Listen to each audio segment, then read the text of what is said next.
સુરત મનપાની ચૂંટણીના અંતિમ તબક્કામાં ભાજપે પાટીદાર વિસ્તારમાં પ્રભુત્વ મેળવવા પૂરી તાકાત લગાવી દીધી છે અને મુખ્યમંત્રી ભૂપેન્દ્ર પટેલ સુરતની મુલાકાતે છે। અહીં સીએમ સીમાડા નાકાથી હીરાબાગ સર્કલ સુધી રેલી યોજી। રાજ્યમાં સ્થાનિક સ્વરાજ્ય ચૂંટણીના પ્રચાર પડઘમ શાંત થવાને અડે 2 દિવસ બાકી રહ્યા છે। રાજકીય પક્ષો મતદારોને રીઝવવા એડી ચોટીનું જોર લગાવી રહ્યા છે, ત્યારે સુરત મનપાની ચૂંટણીના અંતિમ તબક્કામાં ભાજપે પાટીદાર વિસ્તારમાં પ્રભુત્વ મેળવવા પૂરી તાકાત લગાવી દીધી છે અને મુખ્યમંત્રી ભૂપેન્દ્ર પટેલ સુરતની મુલાકાતે છે। અહીં સીએમ સીમાડા નાકાથી હીરાબાગ સર્કલ સુધી રેલી યોજી છે। આ હાઈ પ્રોફાઇલ પ્રચારને પગલે શહેરમાં સુરક્ષાનો લોખંડી બંદોબસ્ત ગોઠવવામાં આવ્યો હતો। સુરતના કતારગામ વિસ્તારમાં મુખ્યમંત્રી ભૂપેન્દ્ર પટેલ રેલી કરે તે પહેલા આમ આદમી પાર્ટી દ્વારા સુરતમાં વિજય વિશ્વાસ યાત્રાનું આયોજન કરવામાં આવ્યું હતું। વિસાવદરના ધારાસભ્ય ગોપાલ ઇટાલિયા, પ્રદેશ સંગઠન મહામંત્રી તથા વોર્ડ નંબર 4ના ઉમેદવાર મનોજ સોરઠિયા પણ તેમાં સામેલ થયા હતા।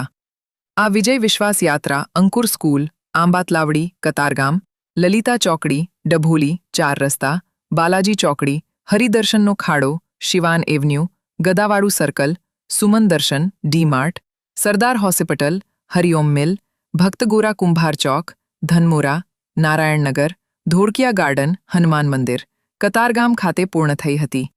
નાયબ મુખ્યમંત્રી હર્ષ સંઘવી આજે રાજકોટ શહેરની મુલાકાતે પહોંચ્યા હતા।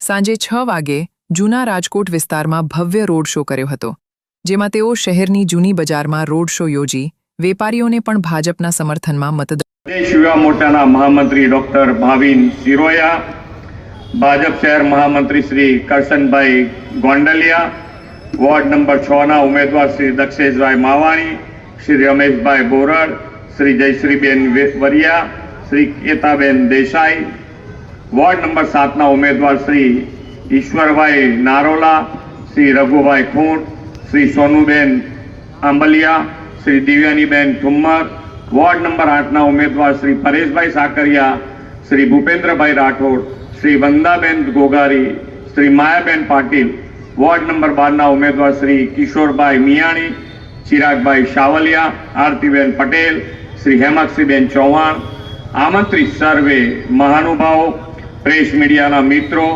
સૌને મારા નમસ્કાર। એકવાર તો બીજા ક્ષેત્રમાં, બીજી વાર સુરતમાં પગ મૂકો, ઉભી પૂંછડીયા કતારગામની પ્રજા બગાડશે। તમે વારંવાર કોઈને ભોળા પર માનીને સમજી બેઠા છો। જે કોઈ ફાકા ફોજદારી કરી એની સિવાય બીજું એક કામ એનું પોઝિટિવ બતાવો। મને ખબર છે કાલીને હું ગપ્પા માર્યા, પણ એના ગપ્પાનો મારે વધારે ઉલ્લેખ નથી કરવો। પણ તમારી હિંમત હોય ને તો આવનારી 27માં પાછા આવી જુઓ, તમને બતાવી દઈએ કેટલી વિશે હો થાય। આખા ગુજરાતની અંદર ડમરી ચડાવે મિત્રો આ, અને એટલું જ જૂઠું બોલવાનું, બીજું કાંઈ નહીં। અને નકરું સોશિયલ મીડિયામાં નેગેટિવ